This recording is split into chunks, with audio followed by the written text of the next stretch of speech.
Good evening. I'm Michael Trong, and I'm the Executive Director of the Chinese American Museum. I'd like to welcome you to commemorating the legacy of Vincent Chin. We're currently hearing dangerous rhetoric that has led to violence in our community, and we cannot forget that these acts of hate are not new.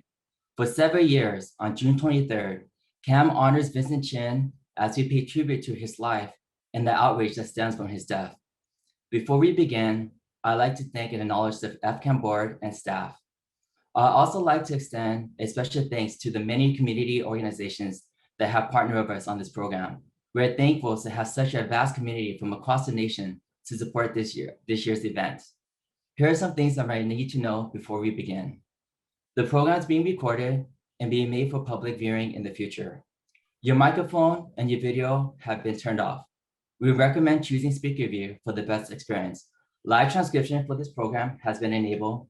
To turn transcription on or to turn it off, please click on the closed caption live transcription button at the bottom of your screen. And if time permits, we will take a Q&A session at the end of the program. In the chat box, you'll see a Google form where you can submit your questions to the Chinese American Museum. I am honored to welcome our two moderators for tonight's commemoration, Helen Zia and Annie Tan. Helen Zia is a writer, activist, and Fulbright scholar, the daughter of immigrants. The daughter of an immigrant from China, Helen's groundbreaking journalism and community organizing was crucial in bringing federal rights charges against the murderers of Vincent Chin. The landmark civil rights case was featured in the documentary film Who Killed Vincent Chin. In 2002, Helen was appointed to serve as the executor of the Chin estate. In 2010, she was a witness in the case for marriage equality that went to the Supreme Court. A graduate of Princeton University's first co-educational class, Helen has received 2 honorary doctorates. Her latest book, after attending medical school, she became a community organizer, construction laborer, auto worker, and after which she discovered her life's work as a writer. Her latest book is The Last Boat of Shanghai. Thank you, Helen, for being here tonight. The next moderator is Annie Tan, a special education teacher, storyteller, writer, speaker, and activist based in New York's Chinatown. Her work focuses on growing up as an Asian American and as a child of immigrants.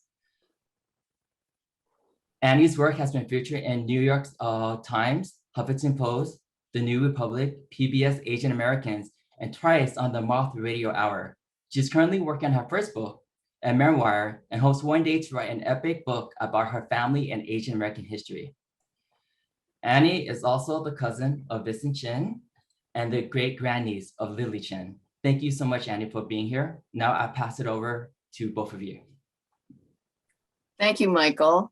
And thank you to CAM, the Chinese American Museum of LA, and to all of the co-sponsoring organizations. Welcome, everyone. I'm Helen Zia, and I will be moderating with Annie Tan. Today is about remembrance. On this date, 39 years ago, a young Chinese American named Vincent Chin died after a violent hate attack by 2 white auto workers who never spent a full day in jail. That was in 1982, a time of intense racism toward Japan and anyone who looked Japanese, much like today's tsunami of anti-Chinese, anti-Asian hate. And we're all aware of today's many attacks on Asians and Asian Americans, including mass killings as in Atlanta and Indianapolis. Every June 23rd, we remember Vincent Chin, and we rededicate ourselves to our community's resistance against the hate then and now. And we remember the courage of Lily Chen, Vincent Chin's mother, who bravely stood up despite her grief, giving moral leadership to the many community activists in Detroit and far beyond, and to forge solidarity with other people of color and other people of conscience. I lived in Detroit then. I was an activist, a former auto worker, and a fledgling journalist, and I vividly remember the moment I saw Vincent's picture in the newspaper. Asian Americans were so invisible then, never in the news anywhere, and it was remarkable to see Vincent's tragic story. And when I learned that the killers literally got off scot-free, probation for beating an Asian American to death, I and many others felt compelled to get involved and fight for justice. There are many lessons we could talk about from the legacy of Vincent Chin, how our voices came together and are powerful together, about standing up for justice and human dignity of all people, about making Asian Americans and Pacific Islanders visible, about telling the truth of our communities and building solidarity. It's also about an Asian American family. Annie Tan, as Michael said, is a cousin of Vincent Chin, and Vincent would be 65 if he hadn't been killed. And before we engage our panelists, Annie will offer her insights on the profound impact of this hate murder on her family and what it means to show respect to the subjects of our stories. Go ahead, Annie. Thank you so much, Helen, and for Michael for that introduction to us. I keep June 19th and June 23rd empty every year because I know there will be some remembrance for my family. And it's a hard, June is hard, the end of June specifically, not just because I'm a teacher, ending school soon, but because the toll it had on my family, and especially my great auntie Lily Chin, to continue to go all over the nation and speak for justice. I actually met my great auntie when I was young, and she actually passed away a year before I found out about my family history, which I actually found out through a PBS documentary because we just hold so much trauma in my family. And when I learned about the case, I learned about it from my mother, who didn't want to talk about it because the case had driven our great auntie Lily out of the country after she had lost the case. But I also take her legacy every single day with me because I know for a fact that from everything I've heard from you, Helen, and from other activists who have worked on the case, that had Lily Chin not said, "I want justice for my son," and gone all over the nation to speak up for Vincent, we would not know Vincent Chin's name today. And I would not know Vincent Chin's name as a family member. And that is exactly what so many other families have had to do. Michael Brown's mother, Tamir Rice's mother, so many mothers and relatives and family members have had to keep these names alive and fight so damn hard to make those names known so that they are no longer just names, that they are actually stories. And the reason why Vincent's brutal murder, had such an effect on people was because he was not just a Chinese guy or an Asian guy or a so-called looking Japanese guy. It was because people knew his story, that he was about to get married, that my family members were supposed to be at that wedding, but went to his funeral instead. He was looking forward to giving Lily Chin grandchildren, something that he couldn't do. And, Lily saw all along our line that my grandmother had grandchildren like me, and Lily was not able to. So just to say today, a story really matters. Vincent's story brought so many Asian American groups together, many of which I fight with today, and brought so many groups in racial solidarity. I just marvel, I'll just conclude with this, of Jesse Jackson hugging my great auntie Lily Chin, and us knowing that it is us working together that will make this world much more powerful. And which is why I'm so excited to hear all these storytellers tell their stories today on why they, are juggernauts in this field right now. Thank you, Annie. Thank you for those important and heartfelt insights. This panel focuses on the importance of telling our community stories with integrity to drive a stake into the continual misrepresentation of being forever the foreigner and the enemy, or being trapped in the racist model minority myth. We hope that this discussion will provoke and inspire narratives that show the full humanity of our communities. We have an amazing group of panelists today who bring a vast array of experience and wisdom about storytelling, community, and change. And interestingly, everyone has a connection to the legacy of Vincent Chin. Renee Tajima-Pena is a noted filmmaker who created the Oscar-nominated documentary Who Killed Vincent Chin. Lisa Ling is an acclaimed journalist and host of CNN's This Is Life with Lisa Ling, and she's been working on an episode that includes what happened to Vincent. Paula Madison is a longtime media executive who has mentored many in Hollywood about what it means to be at the table. Don Young has spent decades developing Asian American documentaries and features through the Center for Asian American Media. And full disclosure, Don, Paula, and I are working together on a limited series about the Vincent Chin story, but we are just one of several efforts that are underway by other media creators, and I wish everyone good luck. This panel will not discuss any of those current projects. Instead, these media leaders will offer insights on integrity, community, and their visions in the face of a master narrative that has rarely included Asian Americans or other people of color. And so we'll start off with the thoughts of each of these panelists and then move on to a round of questions. So Annie, take it away with our first panelist. Absolutely. And there's no better way to start this panel than to be speaking with Renee, who made the documentary with Christine Choi, Who Killed Vincent Chin. And so much of what I know of Lily Chin's demeanor and love for her family comes through in that documentary. I remember the first time I saw it, I actually wept, like just sobbing in a theater in college.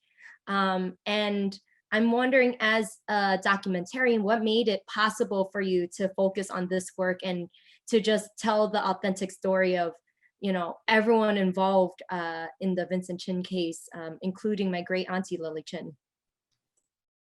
Well, I mean, I make films because something pisses me off, and I can remember opening a letter at that time I was living in New York and working at Third World Newsreel with a group of filmmakers of color, including Chris. And I got this letter from Jack Chen, who's a historian. And it was just, those were the days before internet. So and actually put a stamp on it, was mailing it out to people. It was a news clipping, I think, mimeograph of a news clipping from Detroit about the case. And, I read about this was almost a year after Vincent was murdered. So it was, after Ron and Mike had gotten probation and a fine. And I was just so incensed. But we thought at first we would just do a 15-minute advocacy video. And then Nancy Tong, who actually did all the interviews with Lily in the film, Nancy Tong and I spent 3 months in Detroit to do research. And it was just like really clear that it was a complex story. I mean, there's so many layers just beyond the murder and the kind of unjust sentence that Ron and Mike got. So it just became clear that it was a bigger kind of story. And I really wanted to tell both sides of the story. I think one reason is because, the audience is smart. I mean, the audience, wants to hear like the full story. But I also have always been really, when it comes to a hate crime, quite often, like in this case, you know exactly who's the perpetrator. But proving that's a hate crime, it's like what's going on inside their head. And so what was going on inside Ron and Mike's head? I mean, that's what I was really interested in. I mean, I'd seen, I'm Japanese American, I'd seen so many films about the incarceration camps, the concentration camps, and usually telling the stories, as they should, of the Japanese Americans who were incarcerated. But I always want to know, like, about the so-called bad guys. Like, what were they thinking? Or even just the neighbors who saw, their, next door neighbor being shipped off to these prisons, basically. So how do these things happen? Like, how do these encounters happen? And, what does it mean in a larger picture? And also, I think that I didn't want to sketch Ron and Mike as, these cartoon villains, because I think that that's not where racism lives. That's not where racial violence lives. It's, you look at the January 6th insurrection, looks like the guy next door, right? The woman next door. So I thought it was really important to get to everybody's humanity, whether it was flawed humanity or not. And, I thought, in terms of authenticity, that kind of fuller perspective, I thought amounted to authenticity and a search for the truth. Absolutely. And I fully appreciate everything you brought to the screen. Your work has, just told so many different stories, from No Mas Bebes about the forced sterilization of a Latinx woman, and now to PBS's Asian Americans, which just won a Peabody. Congratulations. Thank you. What are some challenges in creating that authentic vision and telling the stories of other people? Because, as you said, telling the stories of people who went through internment camps and incarceration camps, though that can be very hard.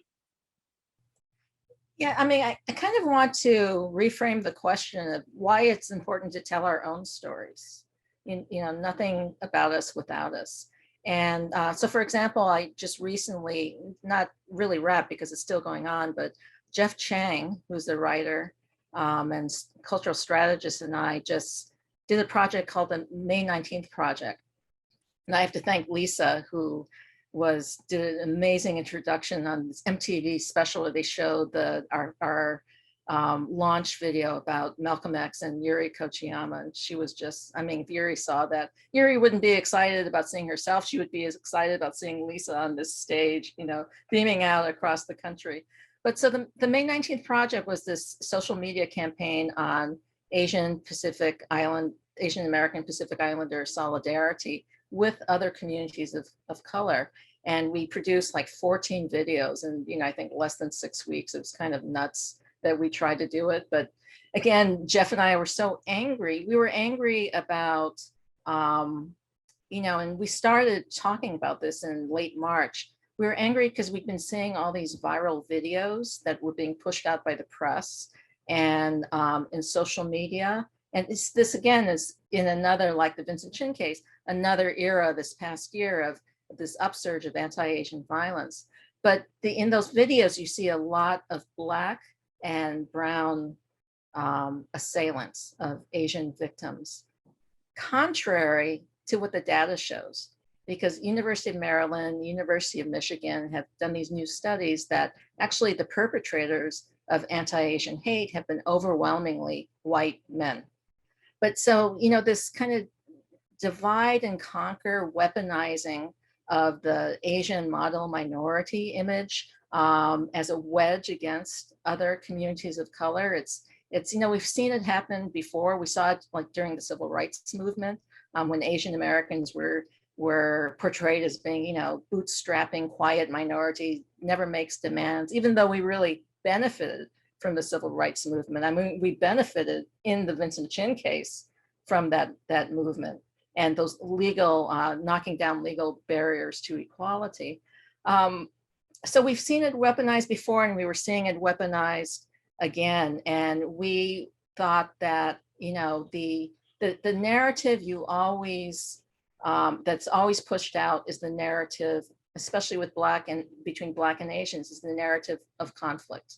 But there is a long history of solidarity. And so we wanted to make these 14 videos about that legacy of solidarity, like everything from, Frederick Douglass, the legendary abolitionist, who in 1869 was a powerful voice urging the US to welcome Chinese and Japanese immigrants. And all the way to Yoa Vang Lee, who's a Hmong, a mother who's in Minneapolis. Her son was killed by Minneapolis police, I think shot 3 times. And then while he was down, he was shot another 5 times. She never got justice. But when she heard George Floyd last May in that video call for his mother, she was it just went to her heart. And the Black community had come to support her when her son was killed and she was seeking justice. And so she wanted to come out for the community to support the Floyd family and to support the Black community last May and I know, Annie, you mentioned, sometimes people were maybe angry at you about the stands you've taken, and Mrs. Lee also was, really criticized in her community for standing by the Black community, because there is conflict between our communities. So this issue is very fraught, and respect and authenticity are just essential. And in terms of telling our own story, I think that was the answer for us. Is we put together a team of filmmakers who are really invested in these communities, in ethical filmmaking practice and in authenticity, and who are also angry like me and Jeff and just really want to tell those stories. So I'll just wrap up with, and the example is Mrs. Yoa Vang Lee's story. It's the 2 filmmakers who directed that were Steve Mang, who's Korean American. He had made a film, Crime and Punishment, about police abuses in New York City, and Joa Grant Lee Grun, who is a Hmong filmmaker in Minneapolis, who speaks the language, who's a part of that community, and they partnered together to make the video. And made this, in filmmaking, you just have to make one decision after another, creative decisions, editorial decisions, and sometimes, real ethical decisions that are that are on screen, those ethical decisions you see on screen. And so one decision they made, for example, is not to start the video with not to start with the actual video that we've seen over and over again of George Floyd's death. Only use the audio where he's calling for his mother, because that was important.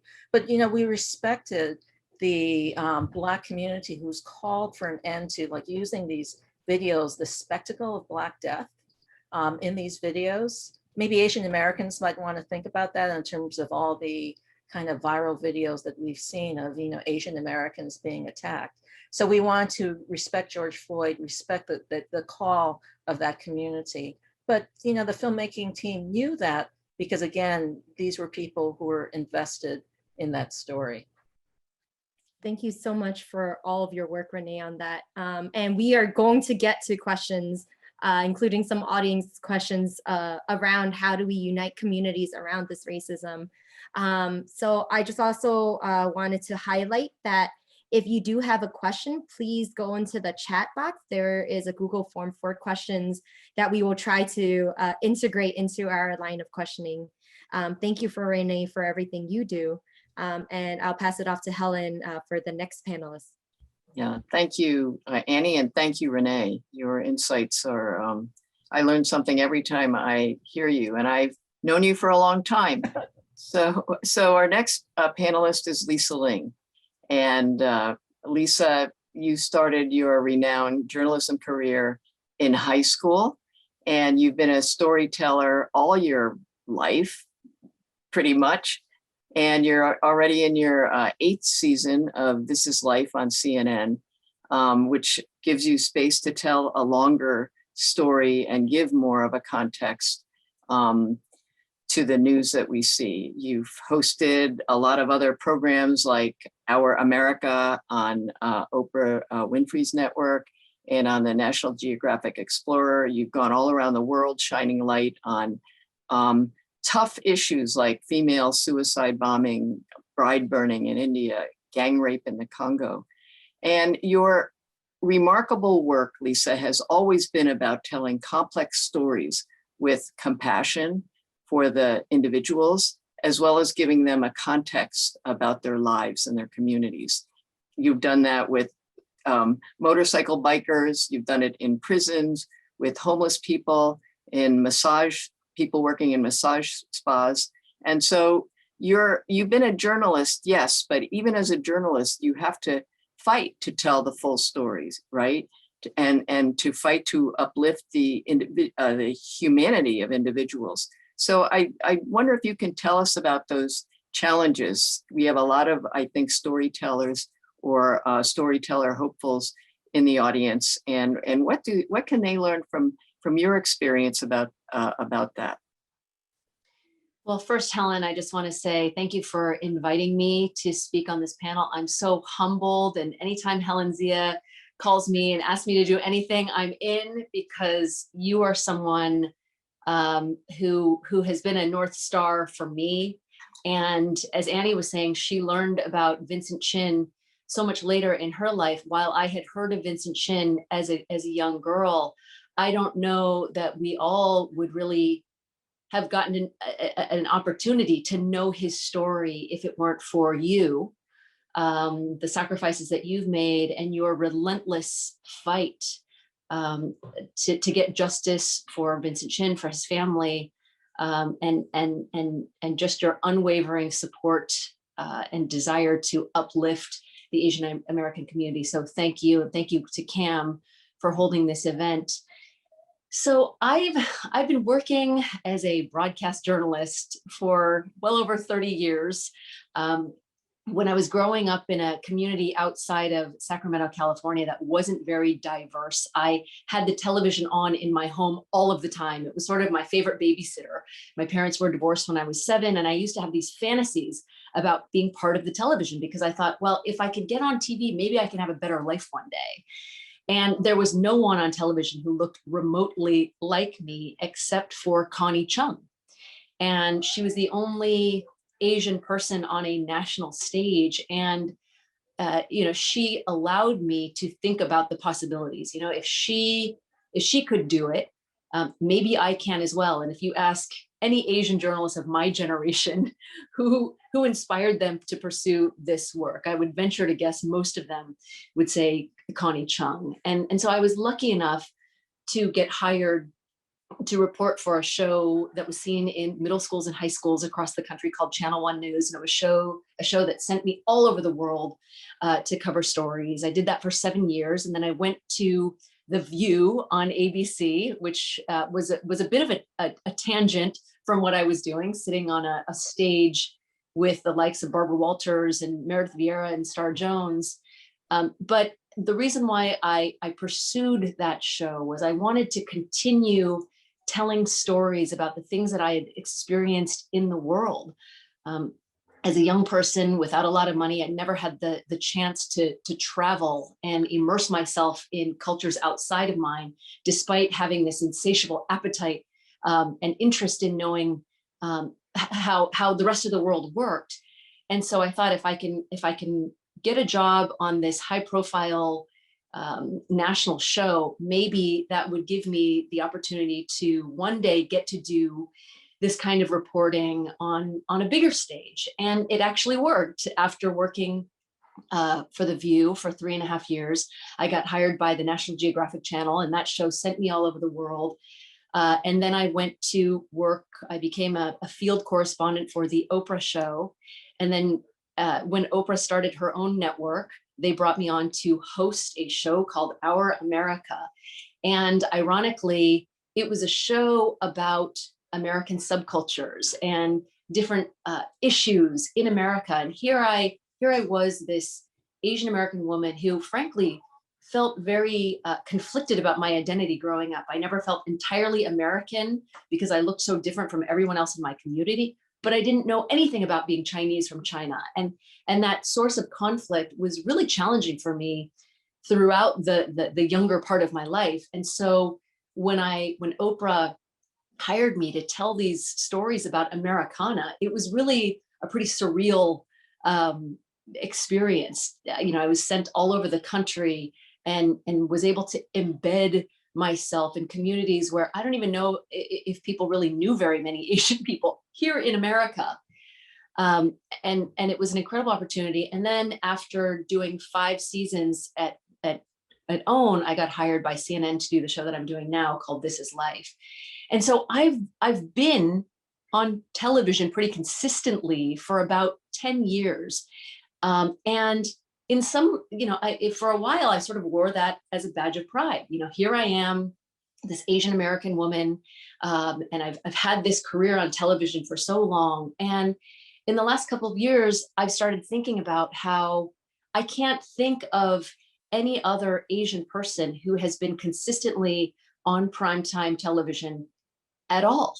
And that landscape is actually troubling to me. The Asian American population is 23 million strong, yet I'm the only person I can think of who has had a regular presence in primetime television. And I recently heard Riz Ahmed, the actor, the Oscar-nominated actor of Sound of Metal, speak about the lack of Muslim representation in the media. And he said, it's not enough to be the exception.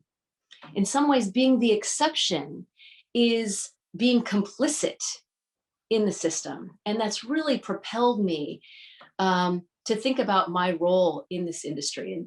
And I do have a bit of a platform, and I feel compelled that it's imperative that I not only try and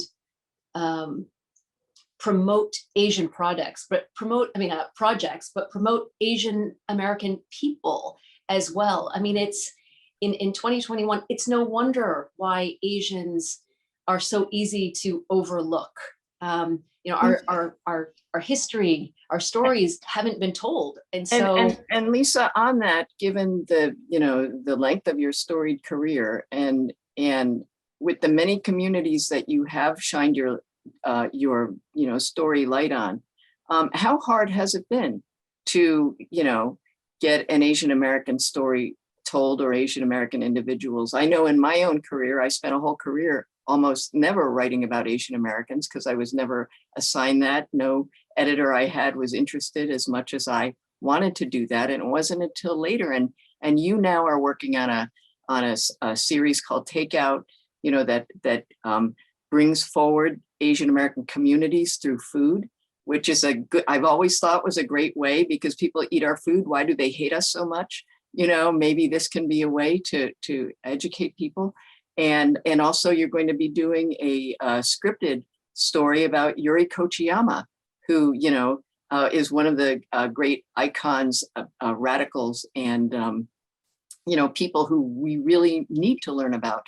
So can you just say a little bit about your, the ability at this point, and maybe that, are we at a different time that you're able to get these kind of stories on? Would it have been different if you had pitched these 10 years ago?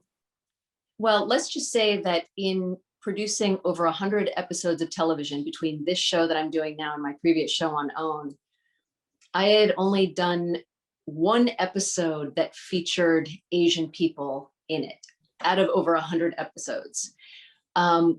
And I think that I've been complicit in that as well, because I've always been under the assumption that people didn't care about Asian stories. I mean, I had been told as much. And I do think that there is a sea shift that is happening.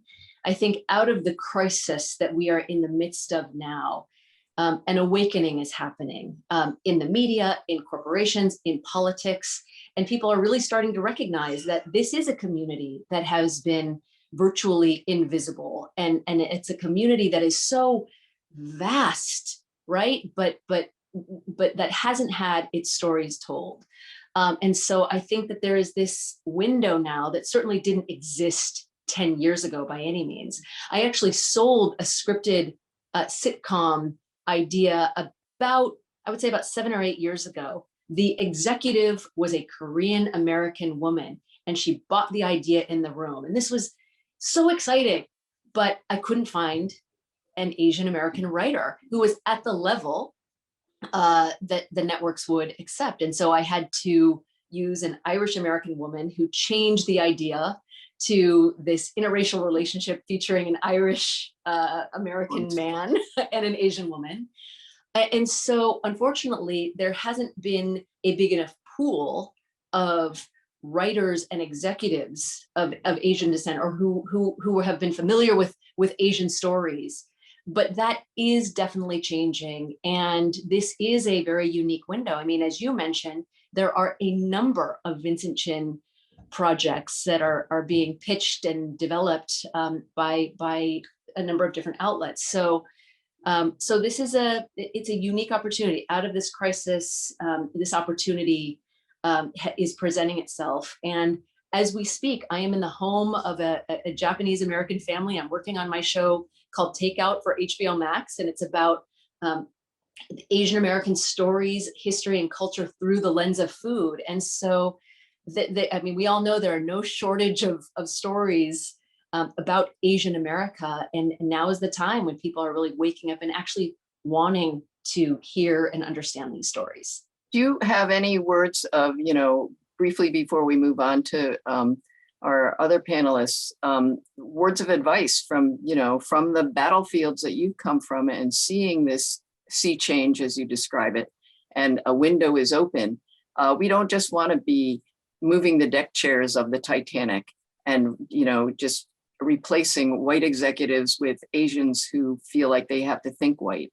But we want people who will tell our community's stories. And we're in an industry that is, established with its own culture. Do you have any suggestions for the creatives, the younger ones coming in who see this opportunity, but might not know the minefields that exist? Learn to write because there are some great ideas out there. People are pitching phenomenal stories, but the struggle right now is finding people who can write narrative. And so my suggestion is learn to write and continue doing it and persist. And because again, there is this window now where executives are really open and excited to know these stories. We just have to insist that they be people who have had these kinds of experiences that are the ones who are steering the ship. And thank you so much, Lisa, for all of that. Thank you for being a pioneer. You are the Connie Chung for us right now. You're much more than the Connie Chung. You're much more. And I hope there are way more people other than Connie Chung and you on the stage the next time we get to talk. So thank you for all of your work. Thank you so much. And everything you said about the executive leads us to our next panelist, actually, who was a former executive in these big rooms. Paula Madison is the CEO and chairman of your own company, Madison Media Management LLC. You were former NBC executive before you retired, and went off to find your own journey, where many people didn't actually see you as both Black and Asian American, and so you sought to tell your own story and to find your own family heritage. You wrote a memoir based on your family search, finding Samuel Lowe, your grandfather, and you went to China and surprised 300 relatives who were new to your family.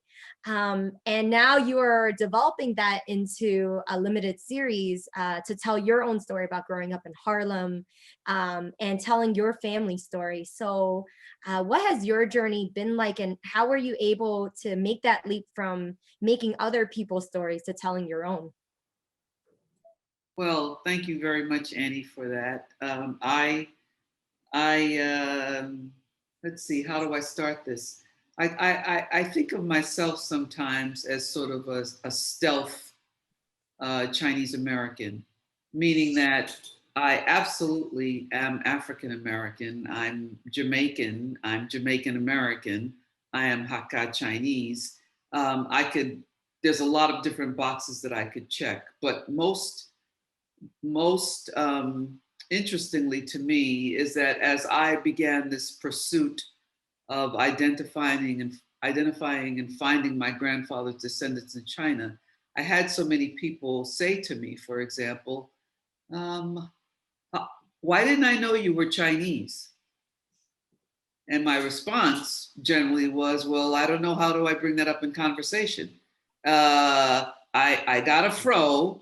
I was born and raised in Harlem, but guess what? I'm Chinese too.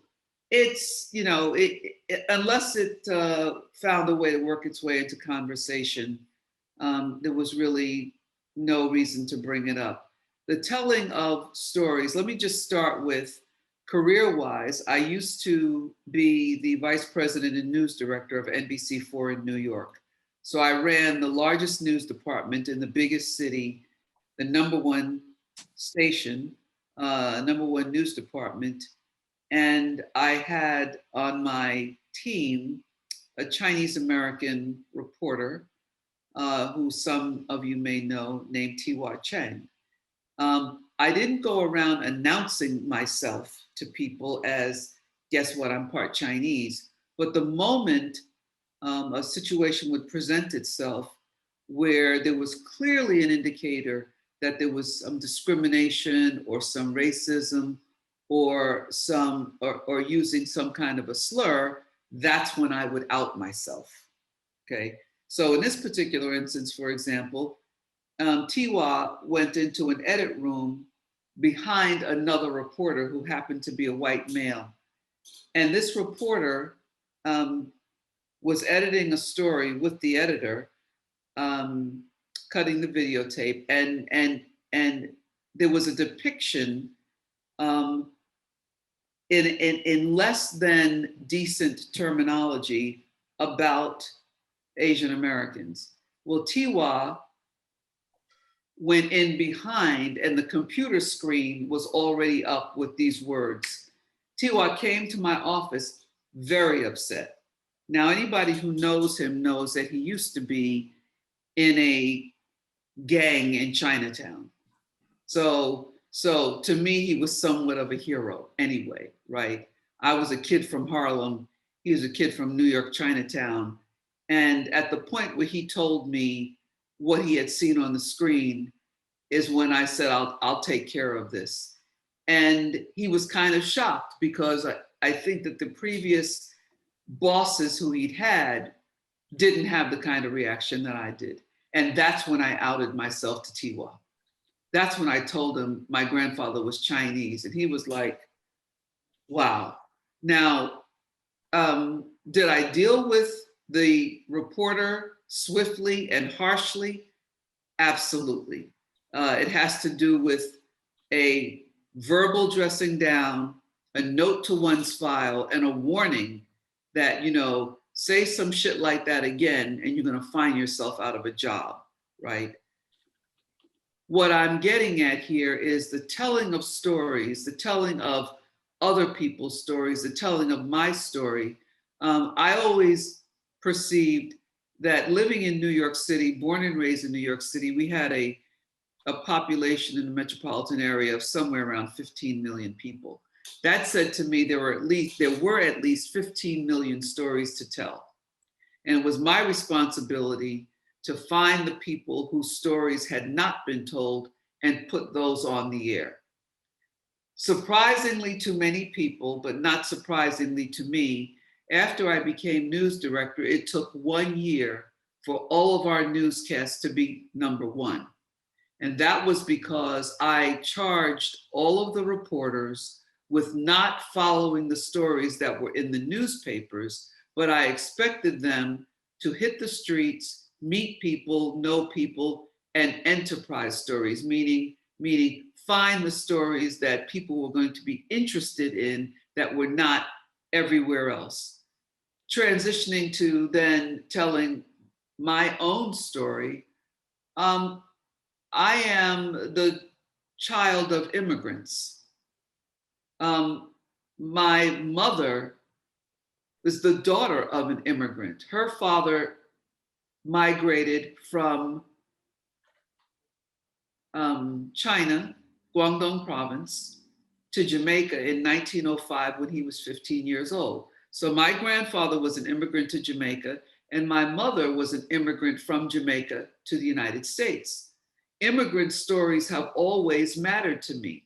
This is a nation of immigrants. So for me, as a history major and Africana studies major, it struck me as reasonable that my story was probably somewhat common. I would say the major difference in my story, and probably yours and Helen's and Don's and Lisa's, is that I was born here, found my family in China, met with my family in China, and we had the union. I don't know that I can call it a reunion, but after almost 100 years, the coming together of this family, as you said, more than 300 of us in Shenzhen and Guangzhou, China.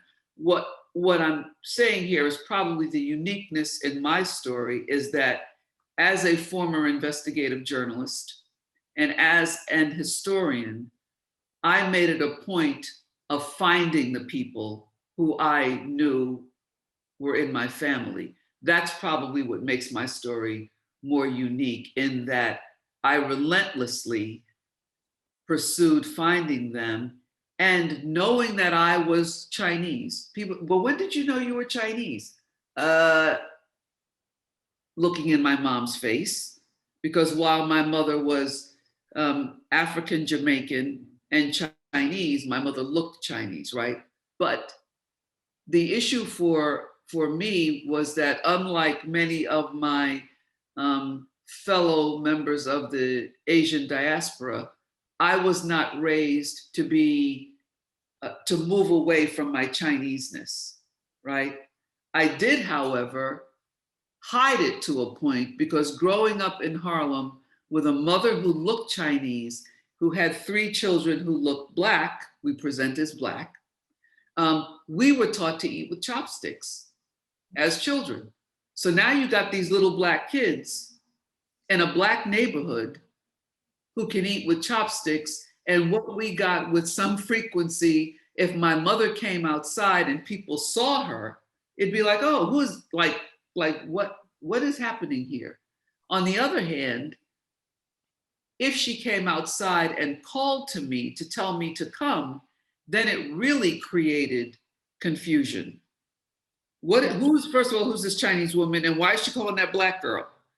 And for me, the way that I was taught was, in a particular instance, 8 years old, jumping double dutch, a little girl from 2 blocks away, that's like 1,000 people later. New York City blocks, 800 people or so per block. Correct. We're jumping double dutch. My mother says, Paula, come have lunch. The little girl, 8 years old like me, says, who's that? I said, that's my mom. She says, that's not your mother. So number one, I'm angry because you're denying me my mother. And then I calmly said, that is my mother. And she said, that starts with a C, ends with a K, a slur. That is not your mother. And so I did what my mother taught me to do. I punched her in the face and I knocked her down, straddled her, and dared her to stand up and say it again. She did not. I stepped over her. My mother was on the stoop watching the entire episode. She looked at me and said, what happened? And I said, she called you a... Mm-hmm. And my mother said, and I said, so I punched her. And my mother said, okay, good, come in the house and eat. Now, there you go. what I'm getting at here mm-hmm. is, my mother looked Chinese, but my mother's attitude was, living in this world, in this neighborhood, I have to be a warrior woman, and I have to teach my children to be warrior children. Otherwise, they are going to get beaten into the ground. And what I'm saying is, what I knew from right off the bat, between me and hordes of other children of the Chinese diaspora, young adults of the Chinese diaspora, who were taught more Confucianism, which is, quiet, bend with the wind, don't make an obstacle of yourself. The Black side of my family was stand up for your rights. Don't let anybody punk you. Don't let anybody bully you, you know. And my mother's attitude was, if you get into a fight, do not walk away until the other person can't get up. That's not exactly Chinese philosophy, right? But on the other hand, that is the philosophy of a different kind of tiger mom in an environment teaching her children how to survive. So I thought that the story of my family was probably the story of that was a lot of families. That was worth telling. And importantly, what I want to say here is, as we're looking at this Asian diaspora, right? I would like everybody to remember that I am not a unicorn. No. No, there are hundreds of thousands of Black Asians, of people who are mixed African and Asian diaspora. We call ourselves in vernacular these days, Blasians for Black Asians. So what I want to say is that when we're putting together this panoply of this is what Asian people look like, you will incur the wrath of those who are like me if we get left out. We are at a point where we're not allowing ourselves to be left out. We're standing up and saying, hello, hello, we are Chinese too. We are Japanese, Korean, we are Hmong, we are Filipino, we're all of that. There's not a place in the world where you can go and not find Asian people. Just as there's not a place in the world where you can go and not find African people. And guess what? Sometimes they fall in love and have babies. Thank you. Thank you so much, Paula. Paula, Thank you so much for that. There are so many more questions we could ask you, and we will, hopefully. I want to say that, you know, Paula, you and Renee and Lisa have so much richness to say, and I know Don does too. We might not get to the actual, Q&A part that we wanted to, but I want to turn now to Don, and also Lisa Ling has to step off at the top of the hour. So I just want to thank Lisa for being part of this panel and sharing her wisdom with all of us. So thank you, Lisa. Thank you for having me. Thank you so much, Lisa. And so I'm going to turn to our Don Young, who has been the Center for Asian American Media's director of programs for many, many years, developing CAM's national productions, national PBS strategies, producing both documentaries and independent feature films. Most recently, and most notably, the 5-hour PBS series Asian Americans, which was produced by Renee Tajima-Pena. And so, Don, you've been working, your work has been all about fighting to get our community stories told, from whether it's getting the money to fund them, to cultivating a pipeline of creatives, to holding the line so that the characters can be authentically Asian and not white or white replacements. You've really seen it all, and you've been fighting this fight. And I know you have a lot to say. And there is an audience question that I also want to toss to you too. It's that the word authenticity has been used a lot on this panel. What does that mean to you exactly? Does it mean that only Chinese filmmakers should tell Chinese stories? Does it mean we stay in our lanes, or only the people who lived it get to tell it? Lisa said she had a strong desire to travel and learn about other cultures outside of hers to share their stories. Okay, so what does authentic and inauthentic? And you've been working around authenticity and telling our community stories with respect and integrity. So please tell us the kind of things that you've experienced, witnessed, and learned.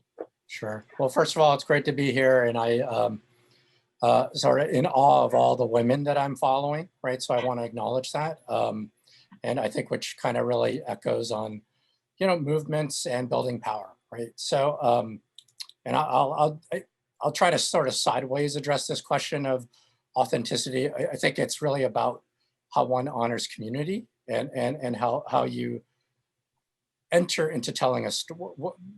How does one tell a story with a community, right?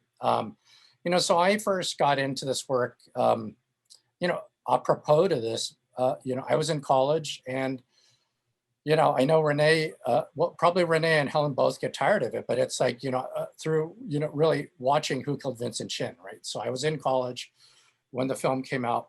I think both the movement, the film, and then also parallel efforts happening in the community, right? In the mid to late 80s, there was also a lot of the community finding its voice through reparations, right? So I think there was a real kind of recognition and building of power. Also, I think in the 80s was, recognized as a real golden era, early golden era for Asian American documentary. And then I think the emergence of some of the real, early power brokers in Hollywood, Wayne Wang, others, right? So I think for me, it was, I don't personally see this as a window. I think it is a real beginning and culmination of, nearly half century of different leaders, artists, and a community coming together that I think we're at the beginning of something, even just 3 or 4 years ago, unexpected, right? So, I think it's an exciting time, but it's a dangerous time, right? So I think, there was, I think, just in the last few years, the astounding success of Crazy Rich Asians and Fresh Off the Boat, I think that has made a certain kind of economic cachet that none of us had necessarily projected. And then business became a part of our conversation, right? I think a global pandemic has changed everything for all of us. I think, those of us who have been doing this work for just a few years or for decades, we're sort of confused with people asking us how you're doing, what can we do to help, and what are we going to do from this moment, right? I think very strikingly, that's all become front and center. And perhaps those of us who have been doing this for a number of decades might not have necessarily been prepared about how this would come about. And I think it's also important. I've been sort of, watching a lot of panels. A lot of us are a part of these conversations where we're trying to strategize with how to reckon with this moment. And this morning I was observing a panel where they said, let's be very clear. And I think it's really, it really sets up today is, so many of us are having very different conversations because blood was spilled, right? Because George Floyd was murdered, because society and the world has to rethink, on a responsible level, what we do differently. And we're all here today because Vincent Chin was murdered. We were motivated by that. I think but also we stand on the shoulders of those who really, I think, built power, right? And I think the fundamental question for storytellers is, what are we going to do from that, right? Like, I think, power, I think 5-10 years from now, these things take a long time to develop and evolve and to prove themselves. But I think there's been a real kind of rush to tell certain kinds of stories, right? And I certainly, I think the opportunities that have availed themselves are exciting, are astounding, right? I think it is to see our community and our stories emerge in the spotlight is really thrilling, right? I think the opportunities of what stories will be told, I think all of our heads are spinning with what's possible and that excitement. But I think maybe the more important question is to ask right now is 5 or 10 years from now. I take a lot of motivation from the Black community, as we all do, right? Ava DuVernay, it's as important for her to tell stories, but to really build structures around how stories are told. And more importantly, not to just, what she's done in series like Queen Sugar, it's not just about creating opportunities for African Americans, but for diverse filmmakers and independent voices who have never had that opportunity before, right? So, I think this era is not going to be judged by how many projects and how quickly they surface, but rather, what structurally changed? How was power different after this time? And what stories are we seeing that we didn't know, right? And I think that can only happen through partnerships with community. I think for Cam, I want to acknowledge we're the second Cam in today's conversation. So we take a back seat to the other Cam today. So I want to acknowledge that. But, I think how we view success from this moment on is how for our organization, and I think the filmmakers, because we do some narrative work, but we mostly tell the stories of real people and real communities. It's important for us, and I think Renee would agree, that the stories that we tell, we want to leave those communities stronger than we went into them, right? And that means not exploiting whose stories we're telling. That means sitting with those communities. And, sometimes it's very hard conversations, but burdening that responsibility so that the communities, the stories that are told about communities are stronger, in front of the camera, behind the camera, and the places in which these narratives inhabit, right? So I think the question of authenticity is really about how a story is told. And maybe the question is like, what responsibility do we as storytellers carry to make communities stronger? So that's a good way to, actually move on to this question about what responsibilities do our storytellers today have? And, with this window, whether it's a beginning or a window or a new time, there do seem to be opportunities for Asian American and diverse storytellers today. And so as people who are primed to do that, try to reach out and get stories that they want to tell told, what are their responsibilities? And actually I would love, Don, if you want to take that first, and then for Renee and Paula to chime in on this too. What responsibilities should we be expecting from our, next round and generation of filmmakers today and storytellers? Mm-hmm. From our perspective, from the organization that I'm a part of, I think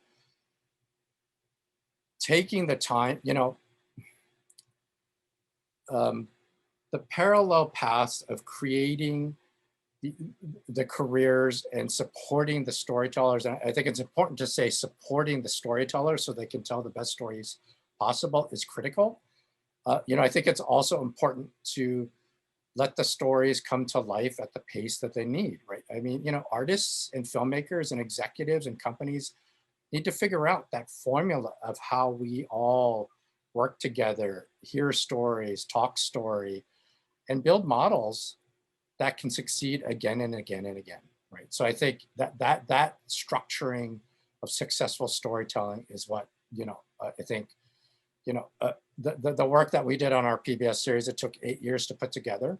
We worked with more filmmakers than we ever have. It was unquestionably the hardest thing I personally have ever been part of, but also the most fulfilling thing.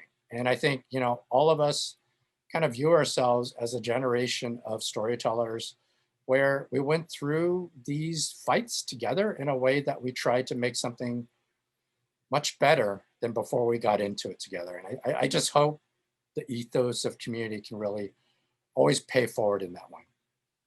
Mm-hmm. Renee, Paula, do you want to speak to this question of what responsibility, Paula, you expect from the folks who are helping, take your family story and documentary into a feature format? And Renee, what do you tell your students? Each of you, whoever wants to go first. I'll go first. I mean, I think when we remember what Lisa mentioned about, she put together a treatment, a script about this particular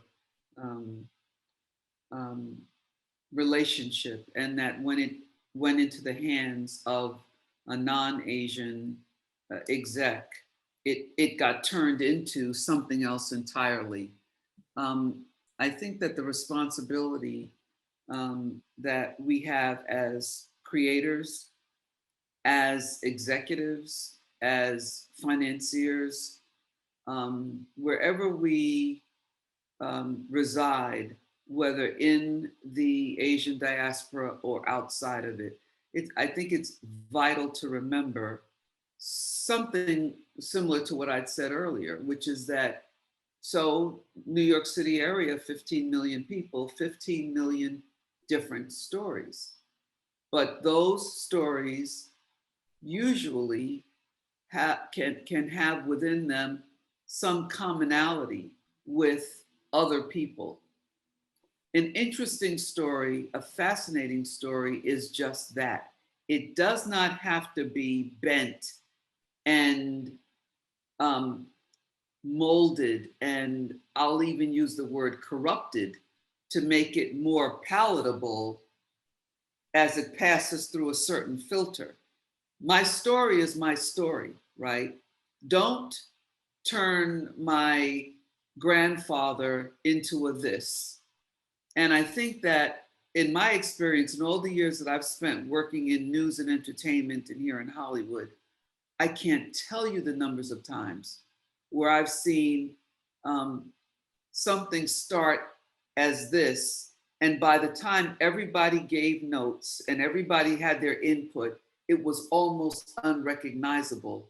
But what it most often was something that was going to appeal to people who were probably white, because those were the people who were greenlighting.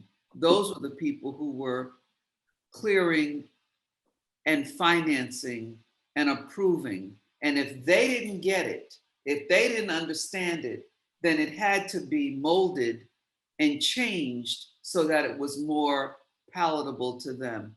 And I think that for us,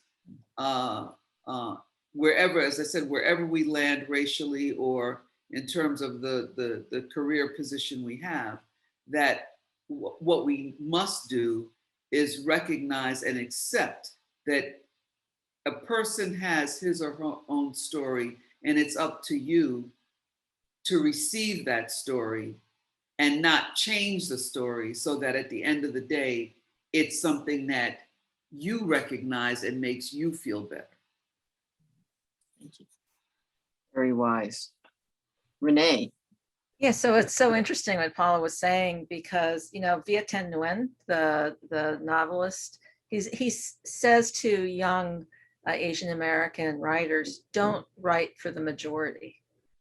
Just write for yourselves, write for your own people. And that's a risk. It is a risk, because maybe it's not going to get published, you know, maybe it won't get produced. I know when Don and I were working all those years, and part of the reason it took so many years is because we insisted on telling our own truth. We insisted on Asian American perspective.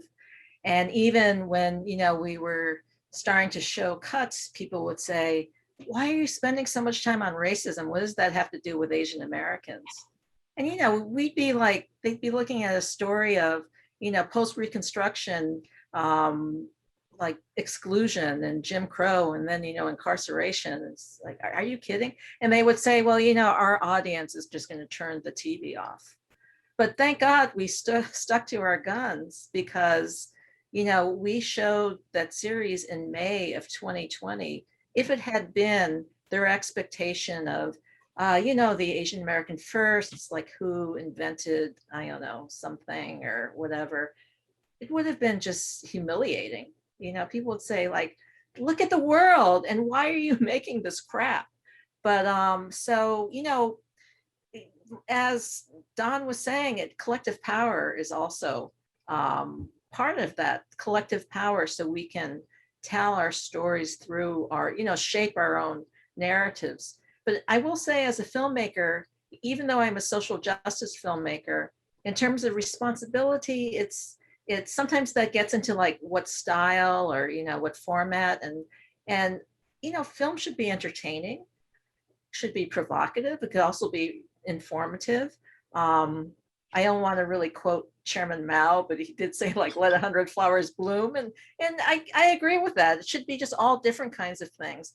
But, you know, wielding the collective power so that as an Asian American, you know, an artist, a filmmaker, a writer, an individual has the the power individually to communicate their own sensibility, their own vision, you know, how quirky or funny or tragic or, you know, provocative or educational it is. I mean, that's what I want to see as an audience. And that's what I hope we, you know, pave that ground for filmmakers. Well, thank you.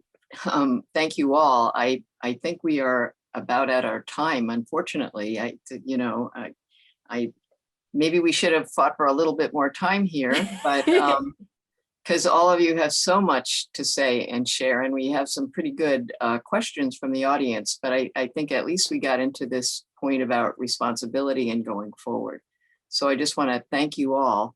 Annie and Annie, a closing comment that you would like to make? Absolutely.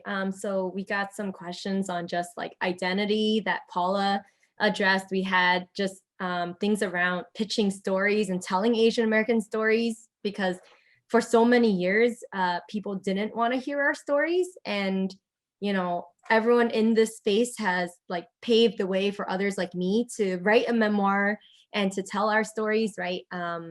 Me as a younger generation creative myself and storyteller. And that, you know, we've also been talking about just the larger community and the responsibility we have to not only tell our own personal individual story, but to tell a story that communities can see reflected in them and build their power. So I think this Asian American and Pacific Islander storytelling, and, you know, we didn't even get into the intersections of class, you know, language barriers. Like my parents wouldn't be able to reach the American executives who only speak English, right? We didn't talk about all the layers of challenges that you know, so many people see in front of them. But I'm hoping that all of us in this room and everyone in the audience can help pave the way for more storytellers and creatives to put more stories out there, and not to demand a corrupted, you know, formulaic story that doesn't tell anyone's story, but to tell a more specific story that actually tells the universal and gives some form of truth. And I'm, you know, I'm just thankful for everyone here amplifying my cousin Vincent Chin. It was because of you, Renee, and you, Helen, and so many people who worked in that era that let Lily Chin, my great auntie's voice, speak for herself. And that was so important in the movement work. Sorry, my dad is calling. But yeah, it was the responsibility of you storytellers to let my great auntie and you know, Ronald Ebens and other people tell their stories. We actually did have a very quick question for you, Renee. When interviewing Ronald Ebens, who did beat Vincent Chin to death, did he ever show any remorse for the so-called accident, in his own words? No, he thought he was a scapegoat, that he went through the system, he paid his price, and that all these Asian Americans that, you know, weren't from Detroit were organizing against him. But, you know, that's, I mean, what does remorse mean?